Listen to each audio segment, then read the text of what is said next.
Bismillahirrahmanirrahim. Nahmadu wa nusalli ala rasulihil kareem.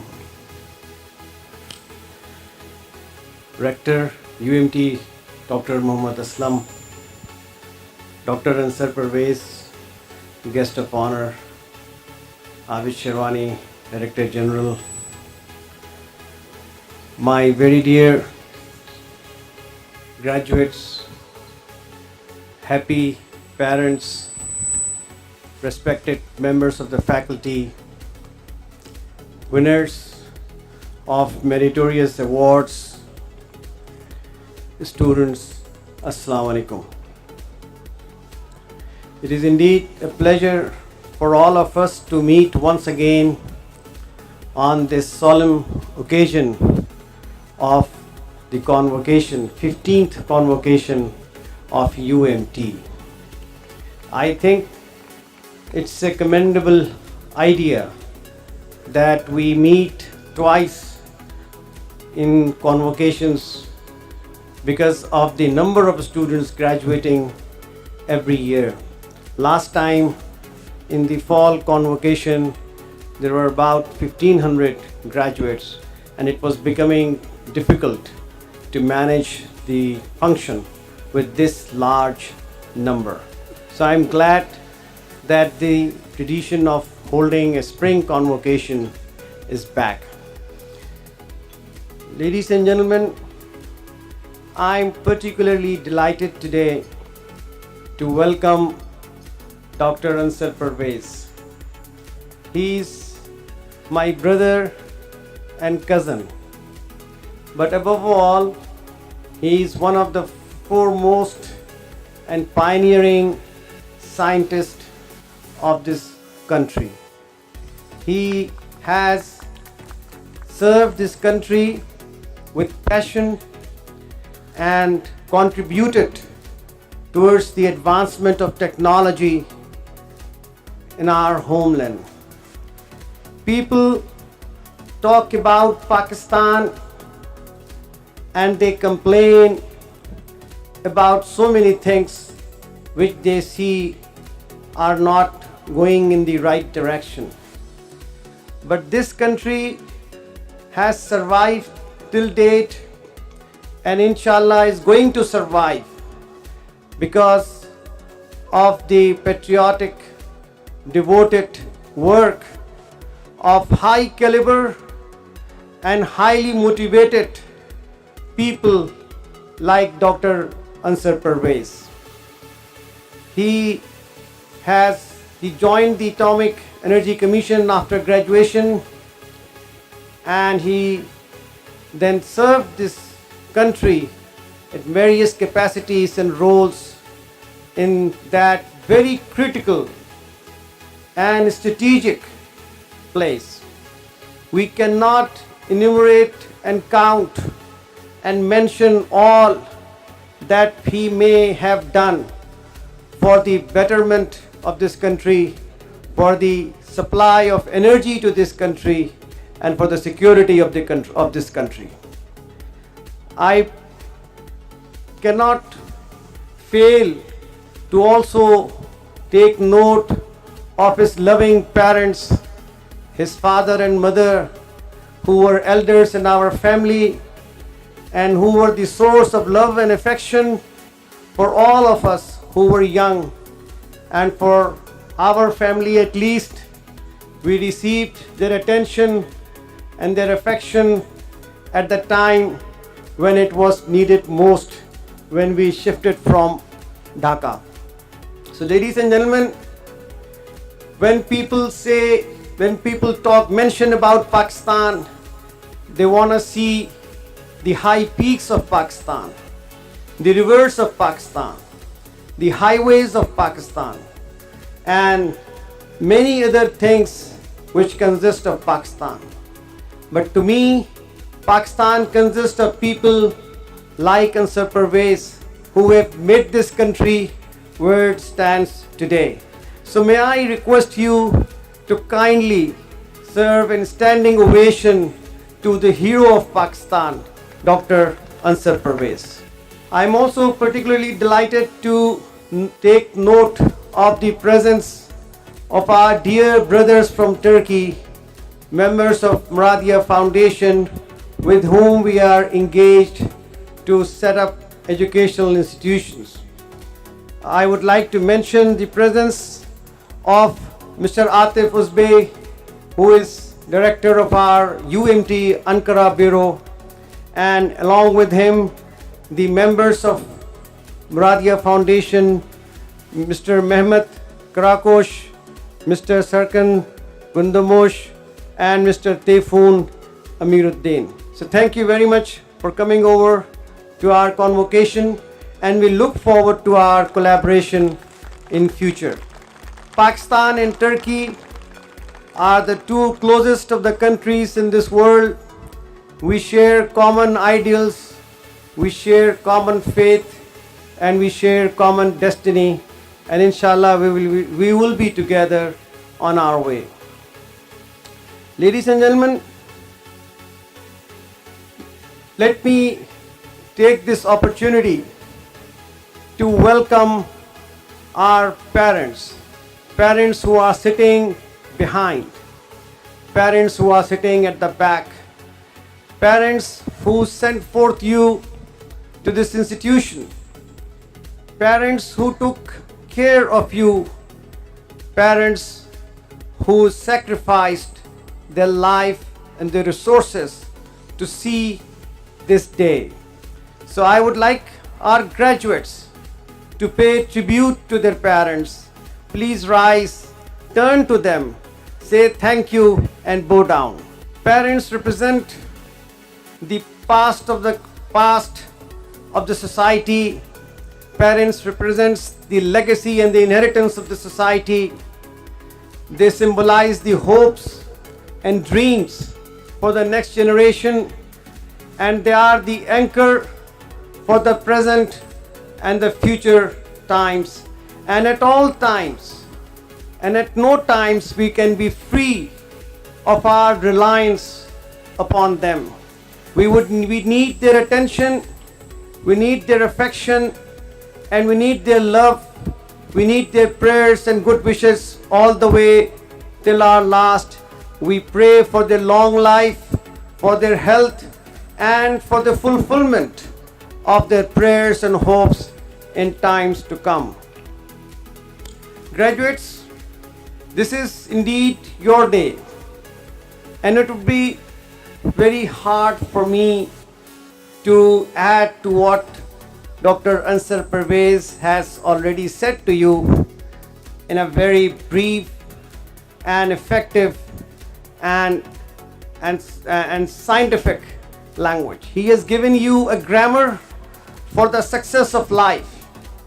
He has shared with you a recipe for your onwards journey. I hope you have paid attention to that, and I hope that this will continue to be a resource for you in the challenging times, days and night of your future.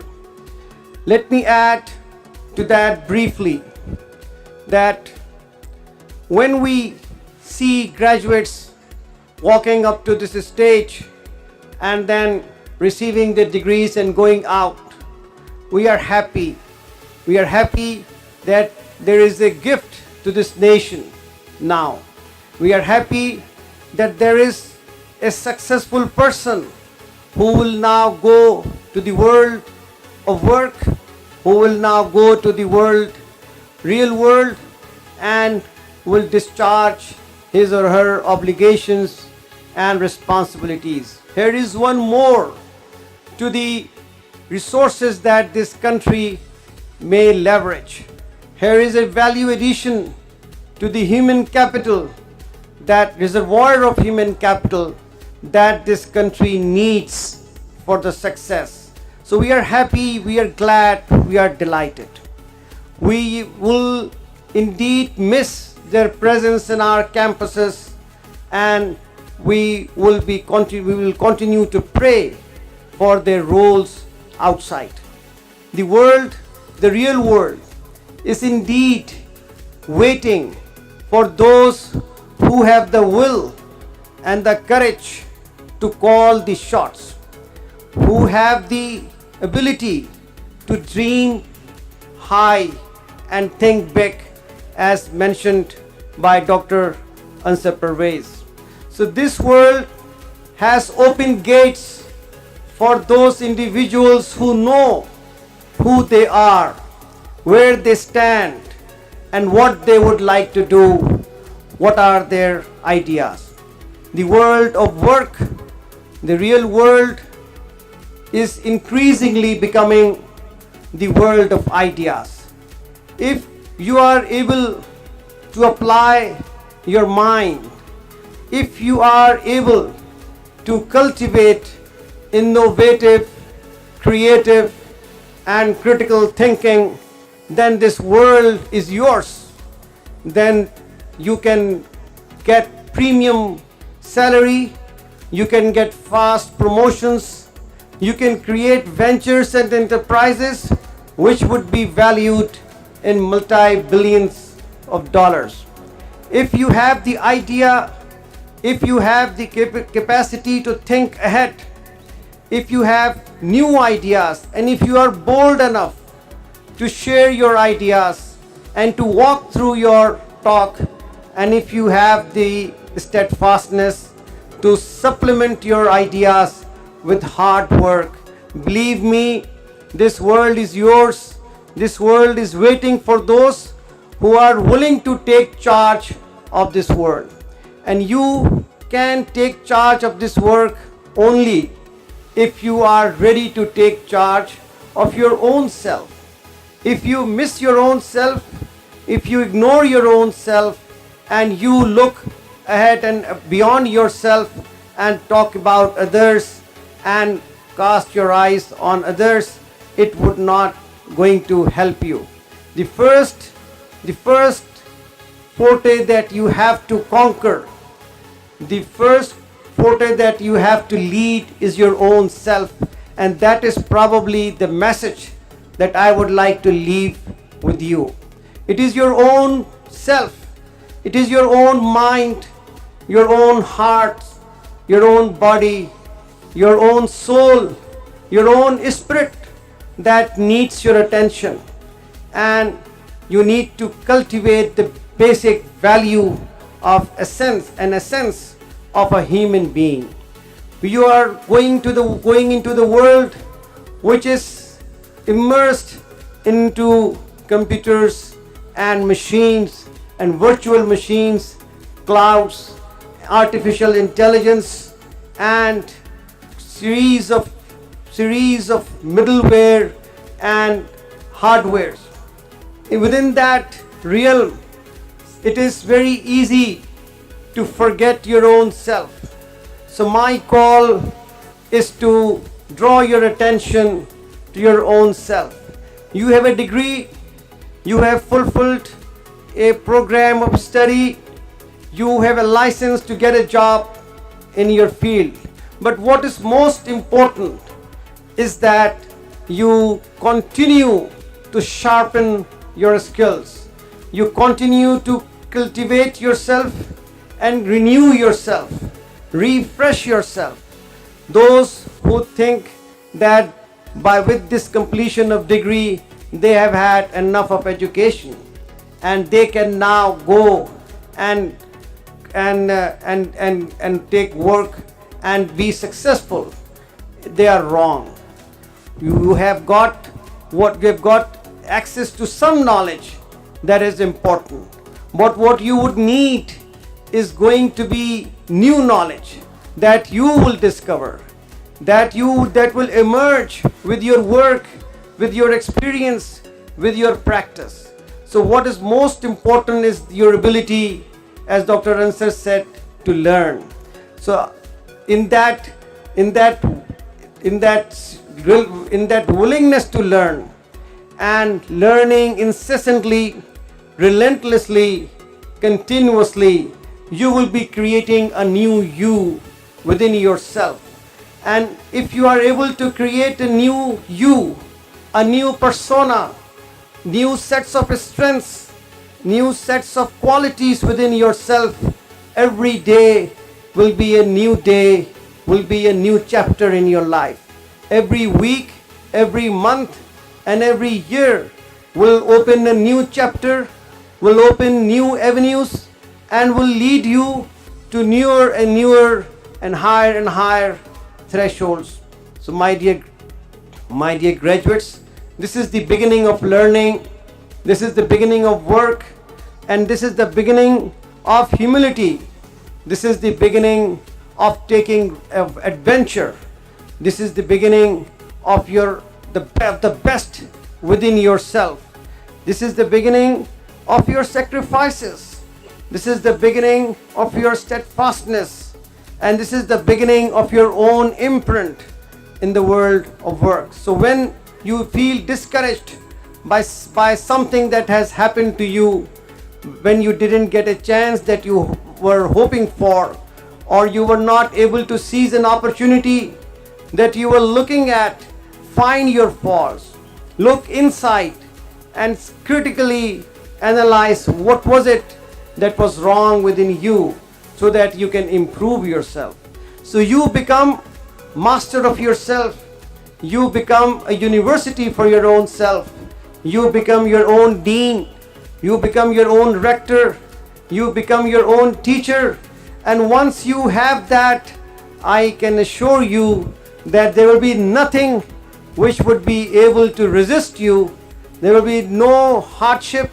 There will be no factor which can slow you down, and you will be able to achieve new milestones. You will be able to go beyond your dreams, and you will move faster. You will see that successes and resources are coming your way, and you will be able to serve the society. And when you serve the society, you will feel the highest of the joy, and you will feel that you have contributed something that would be long lasting. So my dear graduates, I wish you success in your life. I wish you success in the life in this world and the life to come hereafter. And I hope that you would be a source of pride for this university, and you will stay connected with the university, with the huge base of alumni of this university, which is now over 16,000, and which is marked by its presence in almost all the leading cities of the world and in every corner of our country. So I hope and wish you best. I'm grateful to the faculty members, to chairpersons of the departments, to program heads, to deans who did their best, who devoted themselves to this noble cause of teaching. They could have taken positions in the professional world, they could have gone into other careers, but they are the pillars of our society, they are the pioneers of our society, they are the mainstay of our society, who have consumed themselves in order to prepare the new generations, and they have invested their time, resources and life. So thank you very much, faculty members. Thank you very much, deans, CODs. Thank you very much, rector, for this march of graduates. Thank you very much, honorable esteemed guest. Thank you very much, Dr. Ansar Pervez. Thank you very much.